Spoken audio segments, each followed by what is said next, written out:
Seja muito bem-vindo e bem-vinda, meu futuro mestre e mestra. Eu sou o Gustavo Assis, eu sou mestre em Direito pela UNB e eu ajudo pessoas que têm o sonho de fazer mestrado em instituições públicas e que querem economizar aí a média de R$ 3.000 por mês. E tudo isso, mesmo que você esteja começando do zero, mesmo que você não venha de uma faculdade de renome, mesmo que você não seja fluente em um idioma estrangeiro, mesmo que você não tenha publicações, ainda assim é possível você atingir a sua aprovação no mestrado através de uma metodologia que funciona. Bom, eu tenho tanto nas redes sociais vários conteúdos sobre mestrado, no meu Instagram, Assis Gustavo, underline, como também no meu canal do YouTube, que é o Assis Gustavo, tem uma série de dicas, uma série de conteúdos para poder facilitar a sua caminhada. E além disso, eu tenho um programa intensivo de mentoria que se chama GPS da aprovação no mestrado, e já ajudou dezenas de pessoas a atingirem a aprovação no mestrado em excelentes instituições públicas, economizando essa média aí de R$ 3.000 por mês. Então, se você tem interesse nesse tipo de conteúdo, já vai lá nas redes sociais, começa a me acompanhar para que você não perca nada. E no nosso encontro de hoje, a gente vai falar especificamente sobre um edital muito bacana de uma instituição super concorrida. Nós vamos destrinchar esse edital, que é o edital do mestrado em Direito da UERJ. Eu já vou compartilhar aqui a minha tela com vocês para a gente poder destrinchar esse edital. Só um momentinho, já vou compartilhar aqui com vocês. Então bora lá, pessoal. Ó, vocês já estão vendo aqui a minha tela. Já estou com o edital aberto para a gente poder se aprofundar. E basicamente, nesse edital, o que a gente tem aqui de bacana que a gente pode poder se aprofundar? Vamos lá, ó. Primeira coisa que a gente tem que olhar no edital, que eu gosto sempre de compartilhar com os meus mentorados. Tem duas caixinhas que a gente deve ficar atento. A primeira caixinha é a caixinha dos aspectos formais. E a segunda caixinha é a caixinha dos aspectos materiais. O que está dentro, Gustavo, dessas duas caixinhas? Na primeira caixinha, dentro dos aspectos formais, está tudo aquilo relativo aos prazos, relativo aos documentos que você tem que juntar, tudo que for burocrático. Anota aí, tudo que for burocrático vai estar dentro dessa primeira caixinha. Já na segunda caixinha, que é a caixinha dos aspectos materiais, é a forma que você vai ser avaliado em cada uma das etapas. Se você domina esses dois aspectos do seu edital, formal e material, você tem uma grande chance de chegar bem preparado para o seu processo seletivo, tá bom? E é o que a gente vai se aprofundar aqui agora. Ó, número de vagas oferecidas para o curso de mestrado são de 112, que serão distribuídas no total. Do total, 38 vagas são destinadas aos cotistas. Tem o prazo de inscrição, quanto que vai ser inscrito, quanto que vai estar acontecendo a inscrição na realidade. Outra questão também, em relação aos valores, eu tenho um valor aqui de inscrição, você vê, de R$ 350. Tudo aqui, tudo que é relativo à inscrição, está na caixinha dos aspectos formais, tá bom?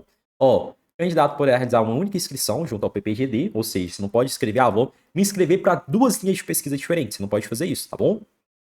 O candidato ao curso de mestrado não poderá realizar a inscrição para o processo seletivo de doutorado, em nenhuma hipótese vai ser restituída a sua inscrição. No ato da inscrição, o candidato deve anexar os seguintes documentos. Pessoal, tudo que é documento está dentro da caixinha do quê? Dos aspectos formais. Então, cópia do CPF, cópia do documento de identidade, cópia do diploma ou certidão de conclusão de curso, tudo isso aqui está na caixinha dos aspectos formais. Bom, se você se esquece da cópia do seu CPF, você está reprovado. Não adianta entrar com recurso que você está reprovado porque você não juntou no momento adequado. E aí a gente vai seguindo aqui. A gente vai seguindo aqui. Pá, pá, pá. Ó, tem uma observação importante. Portadores de diploma de graduação em outras áreas, que não sejam do direito, deverão pedir autorização para inscrição ao coordenador do PPGD através do e-mail, sob pena de indeferimento da inscrição. Então, esse é um detalhe bem importante da gente falar, porque existem alguns processos seletivos que aceitam pessoas de diferentes áreas. Vamos supor, você quer fazer um mestrado em História. Muito possivelmente, não só pessoas que são historiadoras podem fazer aquele mestrado. Pessoas que tenham formação em alguma outra área dentro das ciências humanas também vão poder fazer, em várias ocasiões. Só que existem alguns editais que são mais restritos. Por exemplo, esse mestrado aqui, na área do direito, quer pessoas que sejam do direito. Se não, se você não for do direito, mas quiser fazer mestrado nessa área, na UERJ você vai precisar de uma autorização do coordenador, tá bom? Então tem esse requisito aqui. Se você não pede autorização, você já está automaticamente reprovado. Se você tem alguma deficiência, você tem que informar isso no ato da inscrição, tá bom? Informando que você precisa de condições especiais para a realização da sua prova. Esse processo seletivo aqui, no caso, ele vai ser realizado de forma presencial, de acordo com o edital. O que é interessante porque grande parte dos processos seletivos atualmente eles estão acontecendo de forma virtual, mas nesse caso aqui ele é presencial. Em relação à isenção da taxa de inscrição, também é parte formal. Muito possivelmente, para você acessar, ter a isenção da inscrição, você precisa demonstrar a sua necessidade, muito possivelmente demonstrando que você está inscrito em um programa governamental como o CAD Único, tá bom? Então, tem que ficar atento aqui aos requisitos. conforme o prazo previsto no item 2.1. Os documentos obrigatórios estão no anexo, tá bom? Então, se você tem interesse na isenção, fique de olho sobre quais são os requisitos. Das cotas, se você é cotista, você tem que informar no ato da sua inscrição. Se não informar no ato da inscrição, já era. Perdeu a oportunidade de se candidatar como cotista, tá bom? E aí, os documentos têm que ser enviados em arquivos... Opa! Tô abrindo aqui uma outra tela, peraí. Ainda bem que vocês não estão vendo aqui. Continua no edital aqui, abriu uma tela do e-mail, a Davi. O que você vai ter que juntar? Somente candidatos aprovados no exame de aptidão acadêmica deverão enviar os documentos obrigatórios por e-mail relacionados às cotas. Esses documentos devem ser em arquivos individuais, em PDF, na mesma mensagem através do e-mail, nas datas previstas no cronograma desse edital, inclusive os formulários socioeconômicos desse edital e de opção de cotas desse edital. Então, em arquivos individuais, você não pode juntar todos os PDFs. Não pode ser em Word, tem que ser PDF, tá bom? Os documentos obrigatórios estão lá no anexo 4 do edital, que vocês podem conferir. Vamos voltar. Candidato que teve pedido indeferido de cota pode protocolar recurso ao coordenador. Tem a parte aqui de recursos, enfim. Do exame de aptidão acadêmica, vamos ver o que é isso aqui. A prova de aptidão acadêmica, prova escrita de conhecimentos específicos, é etapa classificatória e eliminatória. Opa, a gente já está entrando aqui na parte de quais são as etapas do processo seletivo. É interessante. A banca examinadora da linha atribuirá notas de 0 a 10 nas provas, admitindo-se 0,5, meio ponto, né, na verdade, como fração mínima. Não será permitida a consulta a qualquer tipo de material durante a prova, sob pena de eliminação. Pessoal, como é que funciona a prova de conhecimentos específicos? É uma prova, como o próprio nome já diz, aqui, ó, ela tem a duração máxima de 4 horas, vai iniciar às 13 horas e se encerra às 17 horas. Você tem que ficar no mínimo 60 minutos na prova, realizando a prova, tem que chegar com antecedência mínima de 30 minutos e você não pode realizar a consulta, tá bom? E os 3 últimos candidatos devem sair juntos da prova. Quem já fez concurso, já fez Enem, sabe muito bem como é que funciona isso aqui. Se você for adventista, olha que bacana, esse edital é inclusivo. Eu particularmente não me recordo de outro edital que fale sobre essa questão, né, dos adventistas. Poderão realizar suas provas a partir do pôr do sol, devendo informar a opção no ato da inscrição. Seguindo aqui, a vista de provas do exame de aptidão acadêmica ocorrerá nos dias previstos no cronograma desse edital. Os candidatos com nota superior a 7 serão convocados para o exame de proficiência em língua estrangeira. E aqui fala sobre a questão dos recursos, enfim. Então a gente tem essa prova aí, né, de conhecimentos específicos, que muito possivelmente vai ser relacionado à linha de pesquisa que você escolher, tá bom? Você vai ter que responder uma série de questões.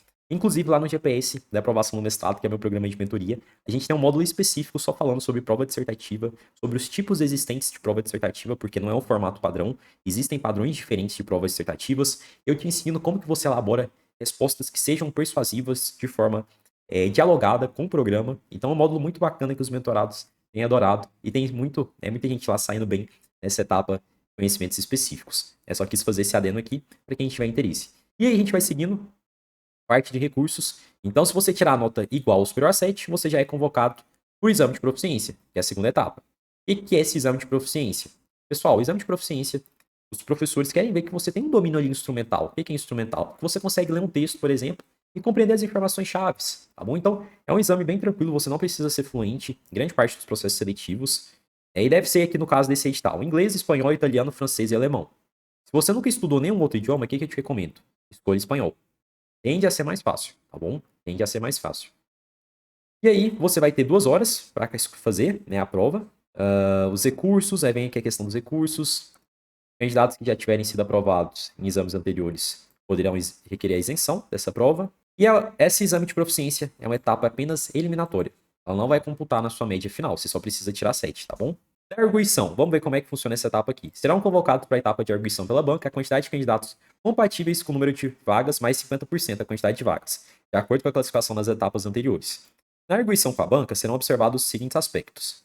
Vamos ver quais são. Exame e esclarecimento acerca do seu currículo Lattes. Inclusive, lá no GPS a gente tem um módulo específico sobre preenchimento de currículo Lattes de maneira estratégica. Estratégia de curto, médio e longo prazo para você terminar o seu currículo Lattes. Bem bacana esse módulo. Nosso módulo 5. Outra característica aqui, perfil e potencialidade acadêmica do candidato. Terceiro, capacidade de dedicação ao programa. E, por fim, quarto, capacidade de realização de uma pesquisa acadêmica. Isso aqui, pessoal, essa parte da arguição, a gente também tem módulo lá no GPS. Não dá para que a gente se aprofunde aqui, até pela nossa limitação, o foco aqui é analisar o edital. Mas lá no GPS a gente tem várias aulas específicas só sobre a etapa de entrevista. O que você deve falar na sua entrevista, o que você não deve falar sob pena de ser reprovado. Um roteiro passo a passo do que você deve se organizar ali no dia para falar as perguntas e críticas mais comuns que são feitas aos candidatos. Você tem acesso a simulações que eu já fiz com candidatos que foram aprovados.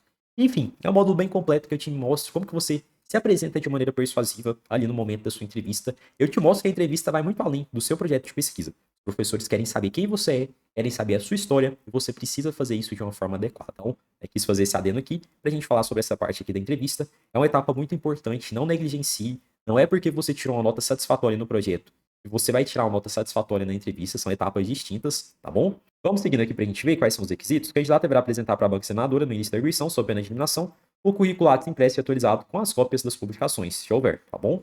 Se você atrasar, tá fora. Nem precisaria falar isso aqui. A entrevista será realizada pela banca e você vai receber que você está apto ou não apto. Tem locais que adotam nota, mínimo 7 para você ser aprovado. Aqui é basicamente se você está apto ou não apto. A arguição com a banca terá caráter exclusivamente eliminatório, ou seja, não vai contar na sua média final, assim como é a etapa do exame de proficiência.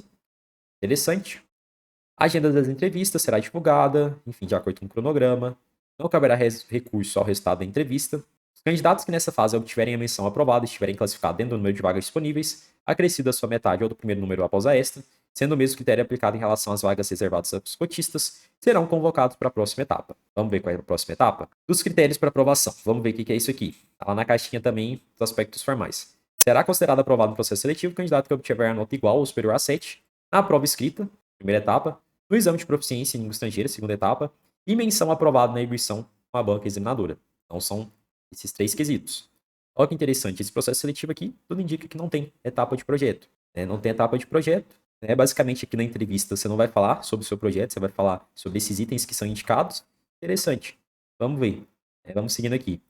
Os candidatos serão classificados segundo a nota da prova escrita, segundo o número de vagas disponíveis. O candidato pode ser aprovado, mas não classificado para a matrícula. Pode acontecer, tá bom? A classificação final dos candidatos por linha de pesquisa será divulgada em ordem decrescente da nota obtida pelo candidato na prova escrita. Em caso de empate, o desempate é sempre entre as idades, geralmente nos processos seletivos. Aqui tem em relação à matrícula. Os candidatos aprovados e selecionados terão direito à matrícula na data definida no cronograma. Os candidatos portadores de diploma emitido no exterior têm que apresentar a tradução, é feita por um tradutor público juramentado. E dispensa-se tradução para os idiomas aí que são mais comuns, inglês, francês, espanhol, alemão e italiano. Matrícula é feita em 2 etapas. O que você vai ter que fazer? Mandar o documento, como da graduação histórico escolar completo, do mestrado, aqui no caso, se você fosse fazer o doutorado, tá bom? Ou então você vai mandar o histórico da sua graduação. CPF, carteira de identidade ou CNH ou EAB, declaração de conhecimento de deliberação que regulamenta o funcionamento do curso de mestrado, um modelo que será fornecido ao e-mail aos candidatos selecionados. E a segunda etapa, uma etapa de entrega física presencial dos itens relacionados abaixo. Questões formais também. Ficha de inscrição, 2 fotos 3x4. Em caso excepcional na ausência do diploma, poderá ser aceita provisoriamente declaração de conclusão de mestrado, mantendo-se a apresentação dos demais documentos previstos.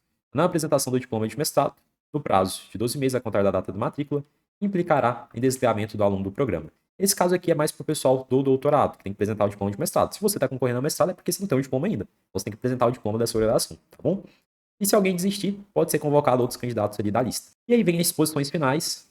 O edital terá validade de primeiro semestre, é de 2023. Informações básicas, não pode enviar coisa pelo correio. A comissão examinadora, composta por no mínimo 5 docentes, como titulares e 2 suplentes. Plágio, basicão, isso aqui nem precisaria ter, vai ser desclassificado, tá bom?